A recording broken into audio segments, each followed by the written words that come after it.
If you are a fan of vlogging cameras, basically, you are going to love the Canon Powershot v10 so much more, because I want to think that Canon took time to observe what everyone else had produced in the market, figured out all the little weaknesses and decided to put them together and create a compact solution that is very budget friendly. But I would mostly recommend it for you if your primary need is video, if you're going to be doing lots of footage and especially self-shooting.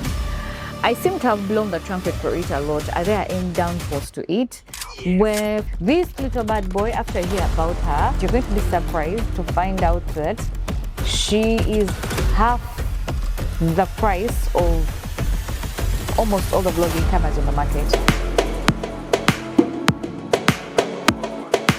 Hi, good people. I really missed you. I don't know if you missed me too. I really hope you did. Life has been happening very fast, but I'm happy to be back to this space, and I'm coming back today with goodies for you. I have this bad boy that I want to introduce you to. She is not so new, but she's quite new. She is the Canon Powershot v10. It is the vlogging camera. If you loved the Canon GX vlogging cameras, the series, if you are a fan of the DJI Osmo Pocket 3, the Creators Combo, or any of the DJIs, if you are a fan of vlogging cameras, basically, you are going to love the Canon Powershot v10 so much more, because I want to think that Canon took time to observe what everyone else had produced in the market, figured out all the little weaknesses and decided to put them together and create a compact solution that is very budget friendly. This little bad boy, after you hear about her, you're going to be surprised to find out that she is half the price of almost all the vlogging cameras on the market. If there is a vlogging camera that is about $500, $1,000, this little thing off the Canon website, you can get it for about $200, basically less than $300. And I know that most of the people that watch my videos are from Africa, to be more specific, East Africa, Uganda. So our dynamics are a bit different when you're buying equipment, which means that something that is about $200 on the Canon website will be almost $500 for us. Either way, it's still half the price compared to all the other vlogging cameras you're able to get locally. For example, the DJI Osmo Pocket 3 is going for about $1,000 in Uganda, and you can get this bad boy for less than $600 in Uganda, where you pay cash and take it. Let's get into her, right? So she comes boxed this way, and of course I'd already unboxed it because I needed to test it out, but I kept the box so that I show you what comes in the camera. First things first is the main gist of the video, which is the camera itself. Comes packaged this way, and when you open it up, of course, you know, you guys, when I'm buying equipment, I like getting it from the very authentic source, like official partners of Canon, so that it comes packaged the way it leaves the factory, because I want you guys to see the real thing. So as usual, we have the manual about the camera in there, and then there is a warranty card. I've told you guys about the warranty card several times. You can watch other videos up here where I explain in detail why this thing is important for you to have in any Canon package equipment that you buy. The camera itself comes in a little pouch like this, and this is how she looks like. It has a very sturdy build. If you've used other vlogging cameras like the DJI Osmo Pocket 3, you know how very, should I call it vulnerable? Yeah, but it feels like you have to really be careful with it and whatever. This guy feels like a proper bad boy, like a hard guy. Yeah? The other thing we have inside the package is this little protective thing. Comes in a little box. It's like a lens cover, so you get this and attach it behind you to cover your camera lens when you're not using it. We have the furry windscreen for Canon Powershot v10. This is for putting on the microphone, on the speaker part, like in case you're having external microphones, so that she cuts out the noise from the environment, like the wind and the stuff. And then it comes with a little pouch or bag where you keep it after you take it out of the box. This, something like this. such that you can just throw it in there to keep it safe. Basically, it looks like a small microphone pouch, but it carries a whole camera, and quite a hard guy kind of camera, because when you get to know the specs, you'll understand what I'm talking about. The other thing that comes in the box, so they basically try to give you a bit of everything. It's a case, like a protective case. You know how you buy those camera cases to protect your camera? Yeah, so for $500, and by $500, I'm talking about Ugandan context, whereby the factored in all the taxes already doubled the price for you, because that's something we deal with as Africans when it comes to accessing equipment. I hope someday it will change, but the box comes with all of these things inside for that 500 USD. And there is, of course, a manual on how to put this on the camera, and you're going to put it there. So before I put the rig, I just want to show you guys things about the camera and tell you a few facts about it, and then we can move forward. First, the most important thing about this thing is how portable it is. It is so portable, it's literally pocket size. Like if you're wearing jeans in the field, you can just flip it in your jeans. This is my front pocket. Let me show you guys the back pocket. Back pocket is here, and basically that is it. Like someone would think you're just carrying a wallet, but you're actually carrying a whole powerhouse of a camera. Why I call it powerhouse is because this little ninja can shoot in 4K, and it has an inbuilt battery, and its battery can give you up to 1 hour of continuous shooting on 4K. So perfect for vloggers if you're someone who travels a lot, or someone who's trying to do a YouTube channel, or you want to cover BTS, or just a hobbyist and you're trying to learn how to shoot. This is the perfect camera you would start with, especially if you want to get into videography, but maybe you know how practice makes you the best. This thing is perfect because even if you don't know anything about cameras, it will get you the right picture. Why? It has an inbuilt ND filter, so which means that when you're shooting outdoors, you know how you shoot with a normal camera, and then if you don't know photography and you don't know your way around your settings, your pictures appearing washed out. The sky outside is blue, but in your video, the sky seems to be white. This bad boy already has inbuilt ND filters that will automatically turn on and make the sky appear right, give you that kind of nice crisp contrast when you're in a place that has harsh light. It has that, and then it has large inbuilt stereo microphones that already have wind reduction in them, so you don't even have to figure out sound and microphones. If you're a beginner and you don't know anything about camera settings, you just pull it out, turn it on, and start taking your videos. You don't have to figure out sound and microphones. It does that automatically for you. Okay, let's first switch it on. The power button is here. It is very self-explanatory once you purchase it, and about 7 buttons. So the power button is obvious, it's on, you switch it on. If you want to take pictures, for example, right now, I'm going to be recording the person who is in front of me, and then I'm seeing them on my screen here. If I turn around, you won't see them, but I'm seeing them now. But now, if I want to take pictures of myself, I just have to flip the screen up, and after I flip the screen up, you can see that you're still seeing the other person because the lens is looking at them. But if I want it to look at me now, I just have to turn the camera to myself. Why this is very key is because it means that you simply have to rotate this thing with your hand. If you've used the DJI Osmo Pocket 3, I think I need to have the DJI here and shoot a video for you guys to see. It's a bit more, I would say, complex because you have to tap somewhere for that head of the DJI to rotate to you. But with this one, just your hand, this and that, and you're switching between shooting the outside and also yourself.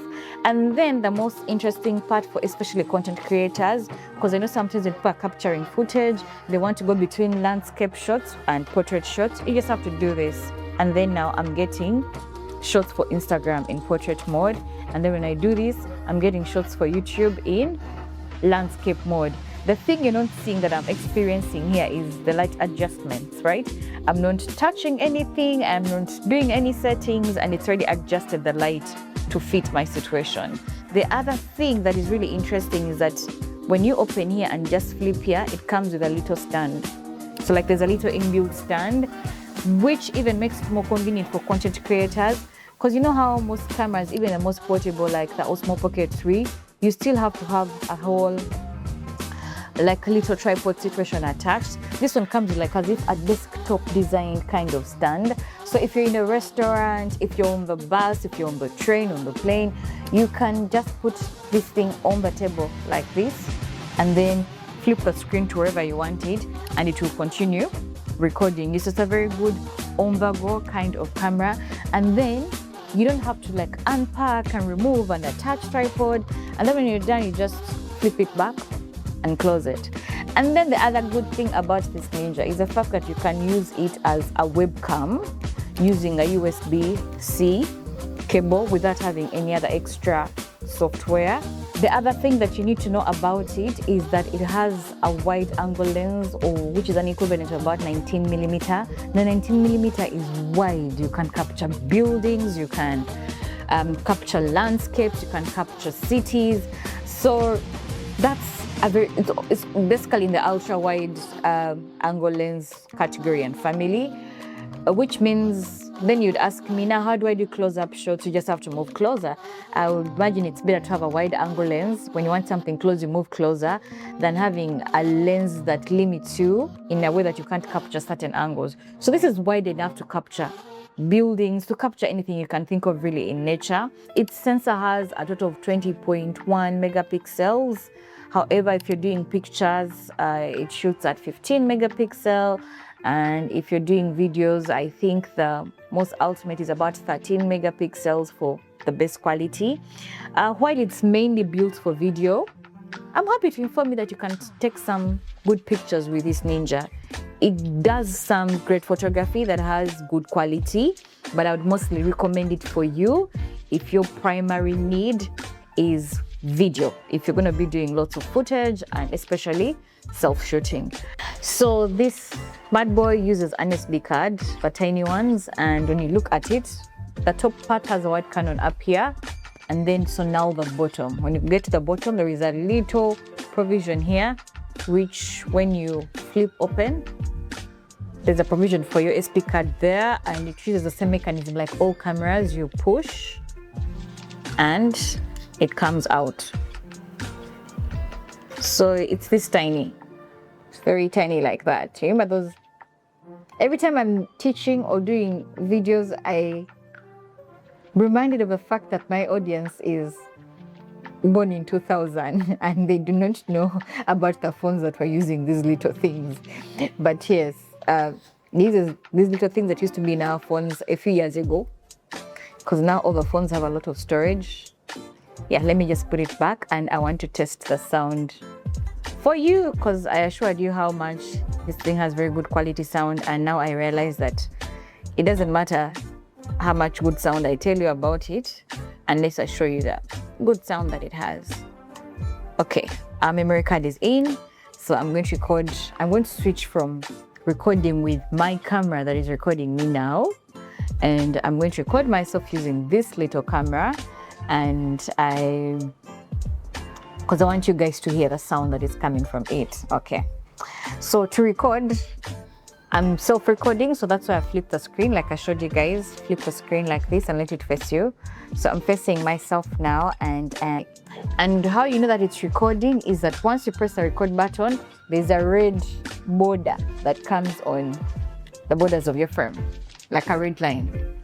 So I press record, and now I am recording with the direct sound that is from this camera without any external microphones, and I want you to be able to hear the sound so you can see how good of a steal this bad boy is in terms of sound. No settings done, I just switched on the camera, pressed record. The lighting is perfect, the sound is good to go, and I'm cruising. So now I'm just going to flip to portrait mode by just turning my hand, and I'm in portrait mode and have a clear picture, clear sound. That's it. Bye! I seem to have blown the trumpet for it a lot. There are any downfalls to it? Where for the time I've had it, which is about 2 weeks now, I've experienced a few things that I think could put you off a bit, but the only thing is I think the battery. There's some heating that happens sometimes depending on the environment that you're in, but also the fact that the battery is inbuilt. That means that the longevity of your camera, its lifespan, is tied to the health of the battery inside your camera, because it's not like when the battery dies you're going to replace the battery. The thing is already inbuilt. However, Canon has tried to find some solutions around that. For example, when you are shooting and the battery goes low, you can literally just power it on using a USB-C cable, which is the same cable we're using for our phones. You can connect it to a power bank and it will power on. And in situations where you're doing continuous shooting, like I mentioned earlier, for 4K, it will give you about 1 hour of continuous shooting 4K, and you'll experience some heating. And then if you are doing like on off, like intermittent shooting, you'll have like 2 to 3 hours of battery altogether.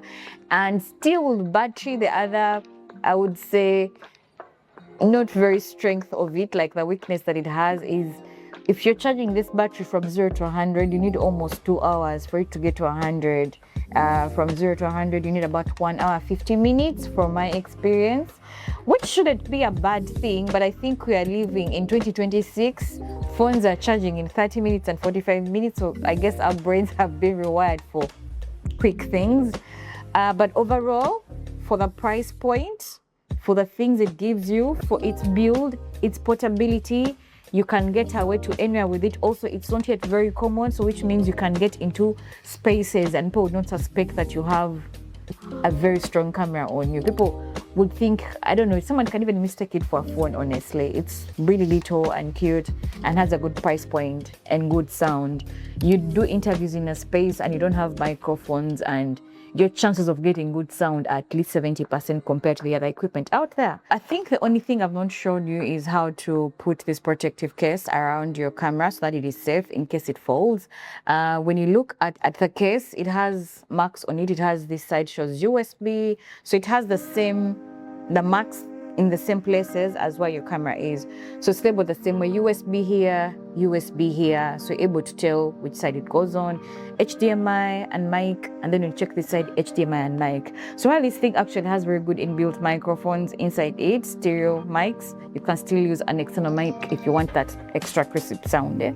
So to put it on, there's a button here that clearly has the word push on it. So you just push, and when you push, that thing flips open. I don't know if you guys saw it. Let me try it again. So now it's closed, and then when you push, it flips open like that.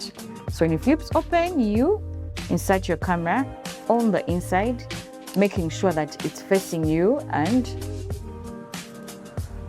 so then after you press it back, and that's it. Your camera is now well protected.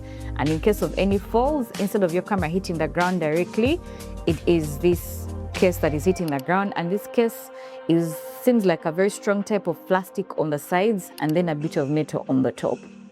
Let me know if you finally get into this, and if you're starting out and want a camera to start with, this is a very good, friendly package for you to start with.